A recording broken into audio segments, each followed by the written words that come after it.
Hello guys, welcome back to तथास्तु study stream. This is नीलम.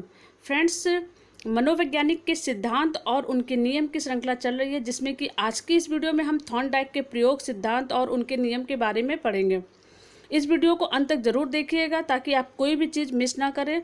अगर आप किसी भी टीचिंग एग्ज़ाम जैसे कि सी टेट है, टेट है, डीएलएड है, इस सब की तैयारी कर रहे हैं तो ये वीडियो आपके लिए काफ़ी यूज़फुल होने वाला है और इसकी सारी सीरीज़ आपके लिए काफ़ी यूज़फुल होने वाली है.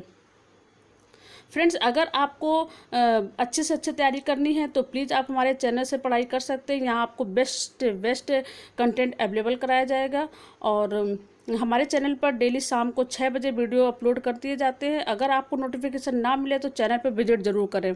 और जो लोग हमारे चैनल पर हैं वो सबसे पहले हमारे चैनल को सब्सक्राइब कर ले, साथ में बने हुए बेल आइकन को प्रेस कर ले ताकि आगे आने वाले वीडियो के नोटिफिकेशन आपको आसानी से मिल सके. तो चलिए फ्रेंड, बिना देर के शुरू करते हैं आज का अपना ये टॉपिक, ईएल थॉर्नडाइक के नियम व सिद्धांत. ईएल थॉर्नडाइक यूएसए के एक मनोवैज्ञानिक थे जिन्होंने लगभग पूरा जीवन अपना कैलिफोर्निया विश्वविद्यालय के शिक्षक महाविद्यालय में बिताया. ईएल थॉर्नडाइक अमेरिका के मनोवैज्ञानिक थे और इन्होंने बिल्ली पर अपना प्रयोग किया था. थॉर्नडाइक एक पशु मनोवैज्ञानिक थे और इन्होंने बिल्ली और मुर्गे पर प्रयोग करके यह निष्कर्ष निकाला था कि पशु, पक्षी व बच्चे हमेशा प्रयत्न व भूल द्वारा सीखते हैं. थॉर्नडाइक ने एक पिंजरे में बिल्ली को बंद कर दिया और इस पिंजरे का दरवाज़ा सिटकनी को दबाने से खुलता था. इस प्रकार का उसमें एक लीवर लगा हुआ था.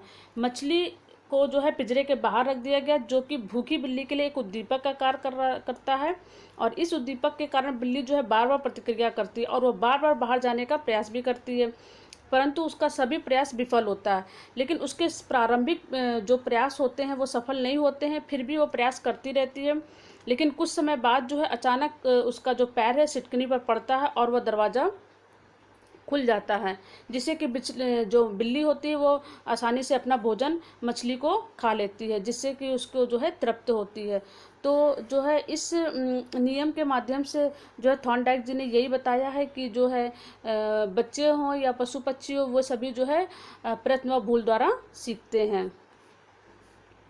जिसमें कि थॉर्नडाइक जी ने जो है लॉ ऑफ लर्निंग के अंतर्गत जो है 2 नियम दिए थे, जिसमें कि मुख्य नियम थे और गौड़ नियम. मुख्य नियम में 3 नियम थे. पहला नियम है तत्परता का नियम और दूसरा है प्रभाव का नियम, तीसरा है अभ्यास का नियम.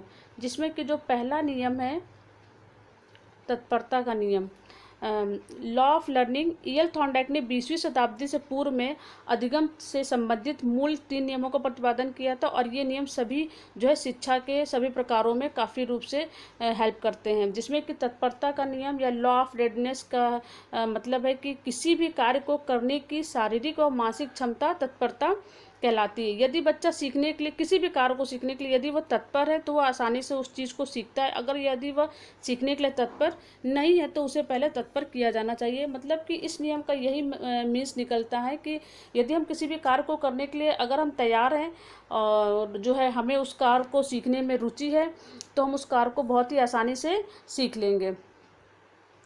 अगला नियम है प्रभाव का नियम, जिसको हम लॉ ऑफ इफेक्ट भी कहते हैं. जिस कार्य का परिणाम सुखद होता है या व्यक्ति उसे जल्दी सीख लेता है या उसे जो है सीखने में रुचि होती है, उसे ये प्रभाव का नियम कहा जाता है. 1898 ईस्वी में ईएल थॉर्नडाइक ने इस एक मनोवैज्ञानिक नियम का प्रतिपादन किया था, जिसमें कि प्रतिक्रिया जो कि संतोषजनक प्रभाव पैदा करती है या संतोषजनक प्रभाव द्वारा हम सीखते हैं, उसी स्थिति में प्रभाव का नियम लागू होता है. अगला नियम है अभ्यास का नियम, उपयोग अनुप्रयोग का नियम, जिसको हम लॉ ऑफ एक्सरसाइज भी कहते हैं. जिस कार्य को बार बार किया जाता है वह कार्य जल्दी सीख लिया जाता है. जैसे कि आपने एक कहावत भी सुनी होगी, प्रैक्टिस मेक परफेक्ट. तो अगर हम किसी भी चीज़ का बार बार अभ्यास कर रहे हैं तो वो चीज़ हमको अच्छे तरीके से आ जाती है. जैसे कि हमारे विषय पे भी ये नियम लागू होता है कि अगर हम कोई भी कोर्स को अगर हम याद करते हैं, तैयार करते हैं और अगर हम उसका बार बार रिवीजन करते रहते हैं तो वो चीज़ हमको बहुत ही अच्छे तरीके से तैयार हो जाती है. ईएल थॉर्नडाइक प्रथम शैक्षणिक मनोवैज्ञानिक तथा जानवरों पर सर्वप्रथम प्रयोग करने वाले मनोवैज्ञानिक हैं. ईएल थॉर्नडाइक ने सीखने का एक सिद्धांत दिया है जिसका नाम है प्रयत्न या भूल का सिद्धांत. इस सिद्धांत में बताते हैं कि जब व्यक्ति कोई कार्य सीखता है तब उसके सामने एक विशेष स्थिति या परिस्थिति उत्पन्न होती है जो कि वो उद्दीपक होती है, जो उसे विशेष प्रकार की प्रतिक्रिया करने के लिए प्रेरित करती है। इसे ही हम थॉर्नडाइक का एसआर सिद्धांत कहते हैं, जिसमें कि एस जो है स्टिमुलस जो कि उद्दीपक है और आर जो है रिस्पॉन्स जिसको अनुक्रिया कहते हैं। इस नियम में जो है व्यक्ति जो है गलतियां कर करके प्रयास कर करके इस चीज़ों को सीखता है। इस नियम को उद्दीपक अनुक्रिया सिद्धांत भी बोलते हैं और इसको प्रयास एवं त्रुटि का सिद्धांत, एसआर थ्योरी और ट्रायल एरर थ्योरी भी कहते हैं। ईएल थॉर्नडाइक ने इस प्रकार का प्रयोग किया था, जैसा कि आप इस फिगर में देख रहे हैं कि एक भूखी बिल्ली है और जो कि एक पिंजरे में बंद है। उसमें एक प्रकार का लीवर लगा हुआ है जिस पे पैर पड़ने पर वो पिंजरा जो है खुल जाता है और उस बिल्ली को पिंजरे में बंद कर दिया जाता है। बाहर उद्दीपक के लिए एक मछली और या तो फिर दूध रखा जाता है और बिल्ली जो है उस दूध को या मछली को देख करके उसकी जो भूख होती है, उसको खाने की जो उद्दीपक होती है, उसको प्रेरित करता है अनुक्रिया करने के लिए। तो उसी हिसाब से बिल्ली जो है अनुक्रिया करती है, जिसमें कि सबसे महत्वपूर्ण है इसमें भूखी बिल्ली और मछली। और अनुक्रियाकर्ता कौन है? बिल्ली है। और उद्दीपक का काम कौन कर रहा है? मृत मछली या उसका भोजन जो है उद्दीपक का काम कर रहा है, जिसमें कि उद्दीपक जो है वो स्टिमुलस मृत मछली है, अनुक्रिया रिस्पांस क्या है? बिल्ली है। तो फ्रेंड्स, इस फिगर के माध्यम से आप देखिएगा, आपको जो है ये सिद्धांत जो है बहुत ही आसानी से समझ में आ जाएगा। इस सिद्धांत का जो महत्व है क्या है, हम लोग डेली अपनी लाइफ में जो है इस सिद्धांत के माध्यम से बहुत सारी चीज़ें सीखते हैं और बच्चे भी बहुत सारी चीज़ें सीखते हैं। इस सिद्धांत के कई महत्व हैं, जैसे कि आदतों का निर्माण करके सीखना, निरंतर प्रयास, सीखने की जो हमारी क्रिया होती है वो काफ़ी सरल हो जाती है। जैसे कि हमने चलना सीखा, जैसे छोटे बच्चे हैं चलना सीखते हैं, बार बार गिरते हैं, खड़े होते हैं, फिर चलते हैं, तो ये बार बार जो है गलतियां करते हैं और फिर सीखते हैं। जैसे कि साइकिल चलाना है, गणित के प्रश्न को हल करना है, कई सारे प्रकार की कलाकृतियां या ड्राइंग बनाना है, तो हम कोई भी चीज़ जब नहीं जानते हम उसको बार बार अभ्यास करके बार बार हम गलतियाँ करते फिर हम उसको सीखते हैं। तो इस जो सिद्धांत है इसका जो हमारे रोज़मर्रा की लाइफ में काफ़ी महत्व है। इसका एक छोटा सा तर्क ये है कि जो छोटे बालक होते हैं उनको जो है ये कम उपयोगी होता है, क्योंकि प्रयत्न के दौरान की गई जो भूल होती है उसको सुधारना मस्तिष्क का कार्य होता है। तो काफ़ी छोटे बालकों के ऊपर ये सिद्धांत कम लागू होता है। कक्षा में इस सिद्धांत की काफ़ी उपयोगिता है। इसमें जो है बच्चे बार बार प्रयास करना सीखते हैं, बार बार प्रयास करके चीज़ों को करना सीखते हैं। बच्चों से काफ़ी त्रुटियां भी होती हैं, लेकिन बच्चे फिर उस चीज़ को सही करने लगते हैं। इस सिद्धांत के माध्यम से बच्चे शुद्ध उच्चारण और जो है अच्छे से बोलना सीख जाते हैं। इन्होंने सीखने के कुछ सहायक नियम भी दिए हैं। यहाँ पे 3 सहायक नियम है, जैसे कि बहु अनुक्रिया का नियम, आंशिक अनुक्रिया का नियम और मनोवृत्ति का नियम।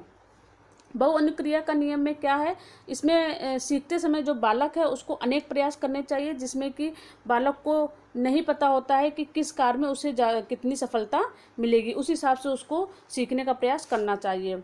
दूसरा है आंशिक अनुक्रिया का नियम, जिसमें कि बालक को वही कार्य दोहराना चाहिए जिसमें वह सफल होता है, बाकी को उसे छोड़ देना चाहिए। और तीसरा नियम है मनोवृत्ति का नियम। इस नियम से बालक सीखते समय हमारी जो सोच होती है या बालक की सोच होती है वो सकारात्मक होनी चाहिए। सकारात्मक इसलिए होनी चाहिए, जैसे कि एक कहावत है कि मन के हारे हारे मन के जीते जीत। अगर हमारी सोच पॉजिटिव है या नेगेटिव है तो उसी प्रकार हमारे सीखने पर प्रभाव पड़ता है। यदि हमारी सोच पॉजिटिव होगी तो हमारे लिए सीखना आसान होगा या बालक के लिए सीखना आसान होगा। फ्रेंड्स, इस वीडियो में हमने सीखने के सहायक नियम और इसके प्रयोग जो हैं, प्रयत्न व भूल के सिद्धांत के जो प्रयोग हैं और इनके कई सारे नाम और इसके प्रयोग के बारे में पढ़ा। तो फ्रेंड्स, आज की वीडियो में बस इतना ही। आई होप ये जो वीडियो है आपको काफ़ी पसंद आया होगा। तो वीडियो को लाइक करें और दोस्तों के साथ शेयर करें, और चैनल को सब्सक्राइब ना किया हो तो प्लीज़ चैनल को सब्सक्राइब करें ताकि आगे आने वाले वीडियो के नोटिफिकेशन सबसे पहले आपको मिले। तो मिलते हैं फ्रेंड्स अगले नेक्स्ट वीडियो में। जय हिंद।